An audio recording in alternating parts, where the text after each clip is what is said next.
అందరికీ నమస్కారం. ఇయాల మీరందరూ తెలుసుకోవాల్సిన ముచ్చట తీసుకొచ్చినోళ్ళ గదేందంటే హైడ్రా అంటే గుర్తొచ్చేదేంది?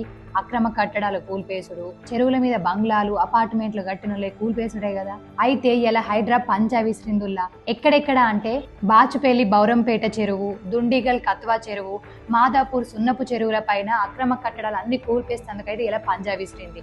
ఫుల్ మంది పోలీసులు ఉన్నారట, మంచిగా బందోబస్తు ఏర్పాటు చేశారట. ఎందుకంటే ఈ మధ్య ఆడ హైడ్రా కూల్పెత్తేయాలి, అందరు పోయి ఎగబడుతురట, మీరు మిమ్మల్ని ఎవరు కూల్పేయమన్నారు అనుకుంటా. అందుకే పోలీసులు అయితే మంచి భారీ బందోబస్తు ఉంది. అయితే గట్లనే మాదాపూర్ సున్నపు చెరువు దగ్గర ఒక అపార్ట్మెంట్ కూల్పెత్తురు.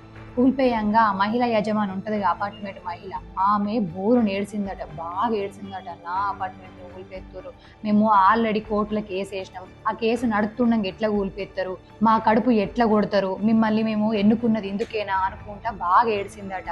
మళ్ళీ ఈమె ఏడ్చుడు ఏవట్టి సోషల్ మీడియాలో ఆ వీడియో బాగా వైరల్ అవుతుందిలా. అందుకే ఈ ముచ్చట పట్టుకొచ్చిన. కానీ అధికారులు ఏం చెప్తుర్రంటే, మేము ఆల్రెడీ నోటీసులు పంపినాం కానీ వాళ్ళు సమాధానం ఇయ్యలే, అందుకే మేము కూల్పేస్తేందుకైతే వచ్చినామని చెప్తారు. ఈ ఒగిట్లా ఏడుచుడు బాధపడు బదులు ముందే మంచిగా నిజాయితీగా ఆ చెరువుల మీద కట్టుకోకపోతే మంచిగా ఉండు కదా. ఇప్పుడు ఆమె ఏడుచుడు చూస్తే బాధ అనిపించింది నాకు కూడా. ఓ పరా వీడియో చూడురులా.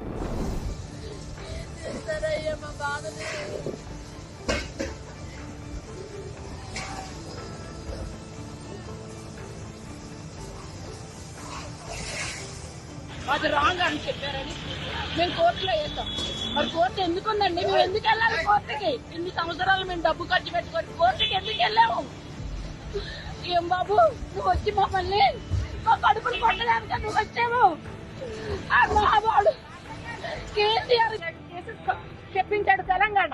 ఈయన ఊరికనే వచ్చి ఎక్కిపోయి గద్దె ఎక్కిపోయి పూలు కొట్టడానికి మాలాంటి వాళ్ళవి. నిజంగా మేము అన్యాయంగా తట్టిలేదే. డబ్బులు ఇచ్చి కొనుక్కొని కట్టుకున్నది, లంచాలు తీసుకోలే, మేము కట్టుకున్నాం డబ్బులు ఇచ్చి. అందుకేనా ఈయన ఎన్నుకున్నాము. అదే అందుకే కదా కేసు వేసాము. ఒకళ్ళు రాంగ్ అయితే కూర్చేయండి, రాంగ్ కూర్చోండి. సర్వేలో మాది రాంగ్ అంటే రేవంత్ రెడ్డి కూర్చోయ్యా, నువ్వు కూర్చో. చూసి రారులు ఆమె ఎంత బాధపడుతుందో, ఆ బాధకు కూడా ఎంతో కొంత ఆమెనే కారణం అనిపించింది నాకైతే. ఎందుకంటే అక్కడ కట్టుకోకపోతే వాళ్ళు ఊరిపోయకపోతుండే, మంచిగా ఉంటుండే. అందుకే నిజాయితీగా మంచి ప్లేస్లో కట్టుకున్న వాళ్ళకైతే ఇప్పుడు అంత మంచిగానే ఉంది ఈ హైడ్రా వల్ల. కానీ ఎవరైతే అక్రమ కట్టాలు కట్టిరో వాళ్ళందరికీ బాధనే మిగులుతుంది. ఆ బాధ కారణం కూడా ఎంతో కొంత ఆలే కారణం అనిపిస్తుంది నాకు.